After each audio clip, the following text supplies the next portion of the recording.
Hey guys, welcome back to my next video on the groundwork for the Tiger. I've spent the last week or so, 10 days, doing a lot of casting, getting the base ready. Base is just a piece of R5 25 millimeter insulation foam on an artist board. My original idea for the dial was going to be, or I needed height, but I changed my mind, so I just left it the way it was, and I'm going to use it as is. So I cast up a bunch of my cobblestone road sections. I filled in the ends with some broken pieces. And I wanted to have a couple of walls and a couple of pillars. So this is came from an old Verlinden kit of a farmhouse, I think. So I made a mold out of it. I went and bought some new rubber. This stuff, BB Dino. It's actually really good. So I went to look at the cost of the Molestar 20T I normally use, and I almost shit myself when I saw how much it is. It's almost 60 bucks, plus another 20 or something from shipping from Toronto. So I did some research and went on Amazon and found this stuff, 49 bucks, free shipping because I got Amazon Prime. Anyway, so I made a mold of this right here, and the casting, what I did is I wanted to have it a bit taller. So I made a rectangular box out of Legos, laid the casting in it, and just poured plaster in until it was even with the top, and took it out, sanded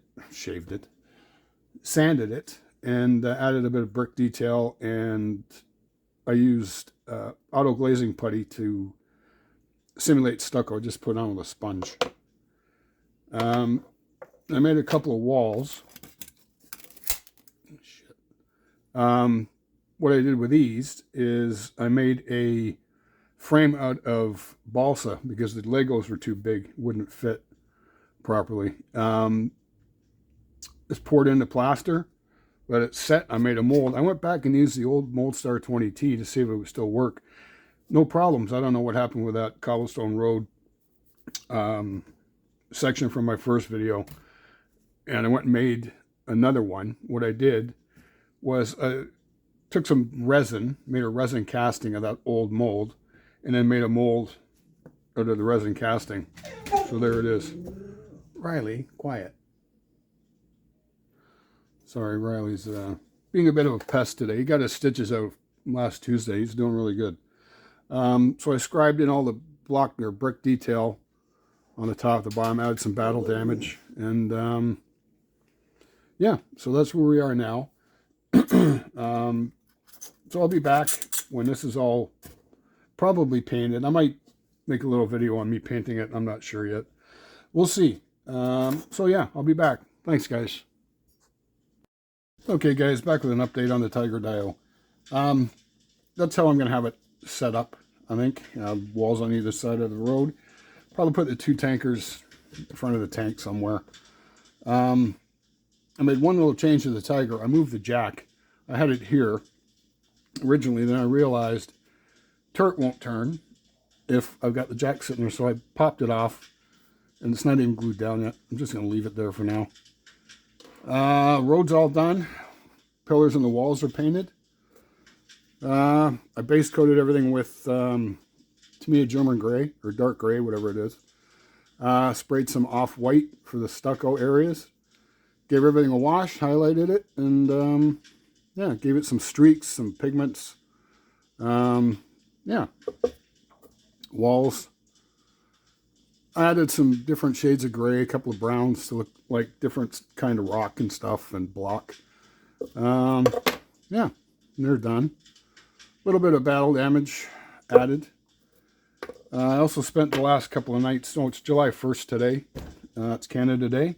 Happy birthday, Canada. 156 years old. Cheers. Spent the last few nights painting up all the little accessories I'm going to have. A couple of fuel drums. This one's a mini art. This one's a Verlinden, old Verlinden one, I think. Some washes and streaks and a little bit of pigment work and some chipping. This one is Norman Bayardi. I've had this one, I got a bunch of them actually for years. I might put some clear resin in there, tint it with some inks. We'll see. Rusted it up, chipping, and some little bit of pigment work around the bottom. A couple of German helmets I'm just going to have. They got washes and pigments. Russian helmet, same thing. And jerry can. Panzerfaust I'm going to have laying around. And a crate of some sort. I don't know what that says in German. But that's been painted and weathered in an oxyacetylene tank I'm just going to have laying around somewhere. So I'm going to start the groundwork this week. Maybe tomorrow, Sunday, I'm not sure. So I'll be back with another part of this video when I start the groundwork. I'll probably do 1/2 of the dial and then show you how I did it on the other half. So I'll be back. Thanks, guys.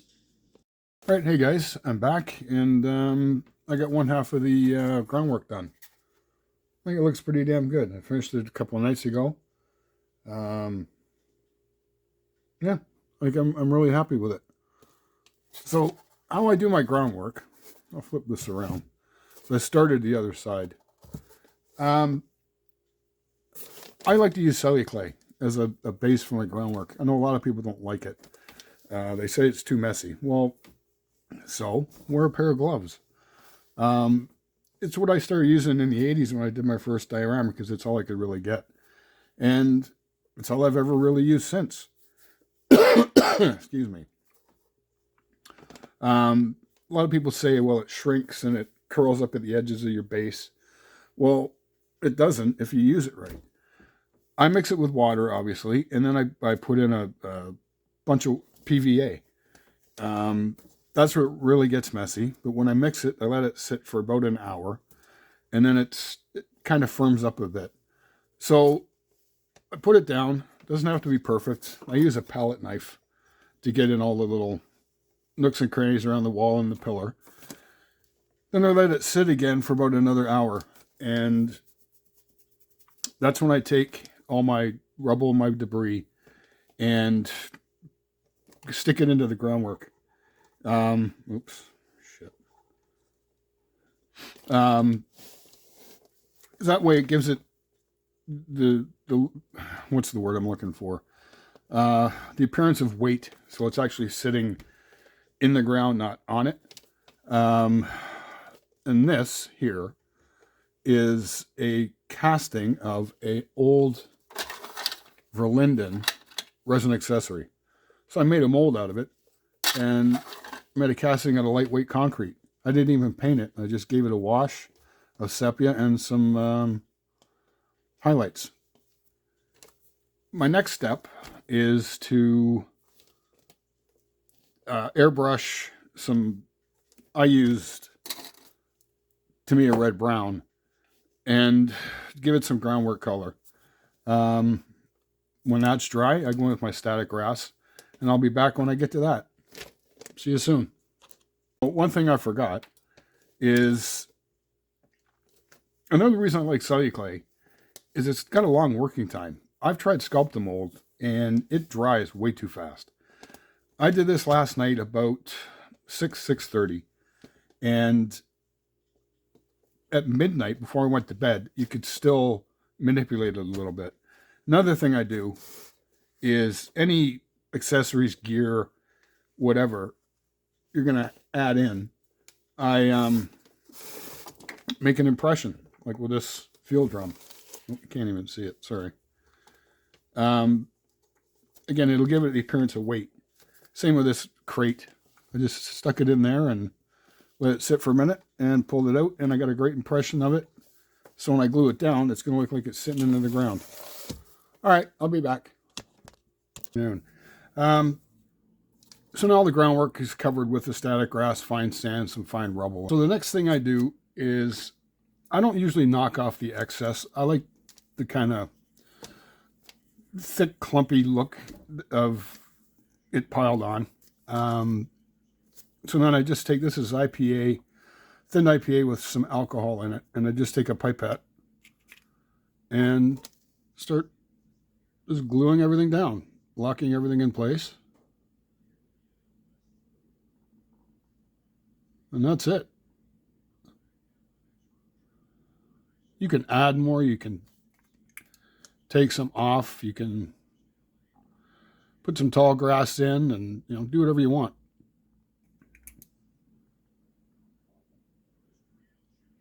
So that's it. I'll finish the rest, and I'll come back when it's all dried. See you in a bit. It's been about 6-7 hours since I glued everything down. The next thing I do is I make up a wash. This is ivory black and a bit raw umber. You can use whatever color you like. I like a darker wash, like a sepia wash like this. So all I do is I take a pipette and give everything a wash.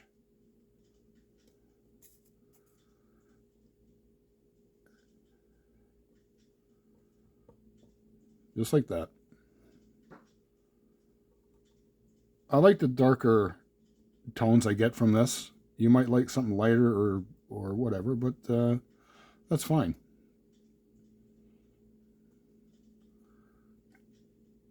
That's all I do.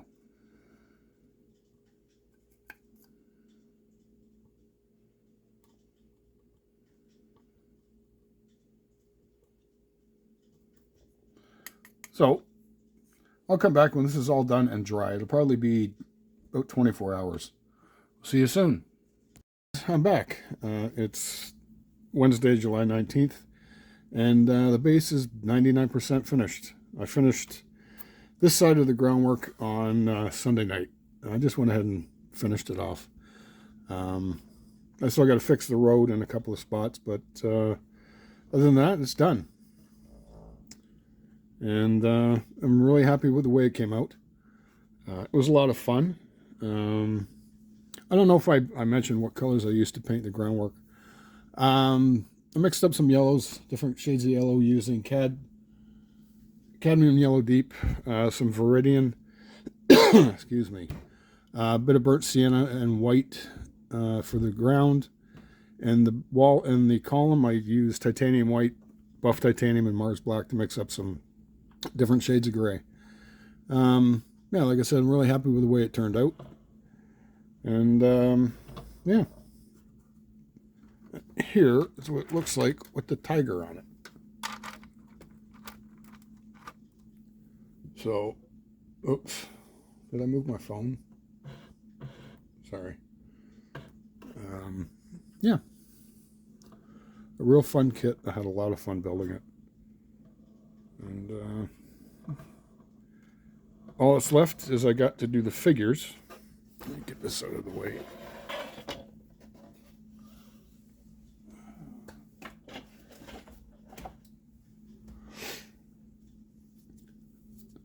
Going to paint them in the Zenithal method. I really enjoyed that with that US tanker I painted for my Ryefield EZ8. Yeah. And I know a lot of painters paint their figures with the arms and gear attached. I like to do everything separate. That's just the way I do it. It's a lot easier for me. So beyond that, my next project is going to be this. Hobby Boss Brumbear. Stern pens are early. Came in the mail today. I ordered it 6 weeks ago. And went to my guy in Montreal, and he shipped it on, I think he sent it on Monday morning. It's a really nice kit. I took a quick look at it. It was recommended to me by my friend Greg Riley. Comes with some photo etch. The side skirts, Scherzen, whatever you want to call them, are all photo etch, so that's going to be fun damaging them up. And last Friday, I had a day off. Well, I took the day off. And I went to my local hobby shop. It's not really local, it's 2 towns over, but I bought the reissued Tamiya Brumbear and their new KV1. Normally I don't buy kits from that hobby shop because they're kind of overpriced, but I got a pretty good deal on those 2 kits. And my friend George, that mofo Damon, A while back we were talking, and he mentioned that he'd like to do a buddy build with me, and we decided on a T-34 build. The only T-34s I've got an old Tamiya one, and I've got the Dragon T-34, which is an absolute piece of shit. I don't know which is worse, that or the SU-100. The upper hull and the lower hull don't fit at all. I started working on it a while back, and I just gave up. I've got the Border T-34 on order, the new one, with the 5 resin figures and the metal barrel. I have no idea when it's getting here. I think it might be coming from the moon, because I've had it ordered for 2 months. Excuse me. So in the meantime, when that comes, George and I will talk and decide when we're going to start the buddy build. But in the meantime, like I said, I'm going to work on this. And it looks like a really, really nice kit. So I'll see you guys again soon. Probably an update when I'm done with the figures. And then the dial will be completely finished. So I'll see you soon. Thanks, guys. Take care. I think I'm going to call it the end of this groundwork video. I was hoping to have some work done on the figures, but my fingers still bother me a little bit. Hard to hold a paintbrush for a long time. And besides, I want to start playing around with some new paint I got. Pro Acryl. My friend Joe Hudson got me turned on to these. I had heard about them. Didn't think anything of them until he started telling me how great they were. So I've been doing a little bit of playing around with them, and I got some other flesh colors. I got dark flesh and warm flesh, shadow flesh, and tan flesh. So I'm going to play around and experiment. And I got some dark umber as well. $6. They're pretty good. They airbrush really well. Like I airbrushed that. Wait a minute. You can't really see it. But they airbrush really well. I also started working on the Hobby Boss Brumbear. What a detailed kit. It's got a shitload of parts. The road wheels alone, I'll put a picture up, are 96 parts. The one thing I like about that is that the rubber, because they're rubber rimmed road wheels, the rubber is separate. So to make it a breeze to paint, you don't have to mask anything. The suspension was 56 parts. So for the road wheels and the suspension, it's 152 parts. Took me about 3-4 hours to clean everything up and then putting everything together. I did find an error in the instructions. So everything is handed. There's left hand and right hand. So be careful when you're taking the parts off the sprue that you get the right parts. You can't really make a mistake because the left side won't fit the right side won't fit the left. But I did find the error. Right here, this is for the right side of the suspension. That suspension mount, you put the leaf spring in the suspension arm, and it says to mount it on the right side of the left side of the suspension mount. It actually goes on the other side. You can't screw it up because there's 2 pegs, one for each suspension arm. Only one suspension arm will fit on 1 peg. The other one is too big. But it's been a fun kit. I was debating whether or not to order the ATAG Zimrit set for it, but by the time it gets from Poland, so I can't find it anywhere in the States or up here in Canada, I have to wait too long to get working on it. So I'm just going to forget about it.